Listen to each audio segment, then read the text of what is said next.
আজকে তোমাদের সাথে একটা কেকের ভিডিও নিয়ে চলে এলাম। আমার এক বান্ধবী স্কুলে পড়তাম একসাথে, হঠাৎ আমাকে কল করলো, করে বললো যে আমার জন্য তুই একটা কেক বানিয়ে দিতে পারবি। আমি বললাম কী কেক বল। বললাম ম্যাঙ্গো কেক, তোর মনের মতো করে যেমনভাবেই হোক না কেন, ইজি প্রসেসে।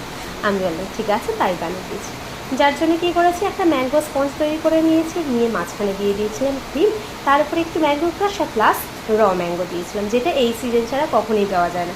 তোমরা প্রত্যেকে কিন্তু এই ম্যাঙ্গোর সিজনে একবার ট্রাই করো, সত্যি বলছি দারুণ লাগে, খুব সুন্দর লাগে খেতে। মানে এর থেকে ভালো কেক যেন আর কোনোটাই মনে হবে না। তারপর এটাকে ভালো করে হোয়াইট কালার দিয়ে ফ্রস্টিং করেছি, এবারে ম্যাঙ্গো কালার করে নিয়েছি ক্রিমের মধ্যে, মানে অরেঞ্জ কালার মিশিয়ে দিয়ে এটাকে নিচে এইভাবে একটু স্ট্রাকচার দিয়েছি, বেশ অন্যরকম দেওয়ার চেষ্টা করেছি। তারপর যেটা করেছি রজেট ফ্লাওয়ার। হ্যাঁ, সবাই বলে একই ডিজাইন একই, কিন্তু কী করো বলো, এই ডিজাইনটা যেন খুব ভালো লাগে আর একদম ইজির মধ্যে খুব তাড়াতাড়ি যেটা হয়ে থাকে। যাই হোক, আমরাও তো একটা হাউস ওয়াইফ, যতটা তাড়াতাড়ি সম্ভব এইভাবে বানিয়েছিলাম।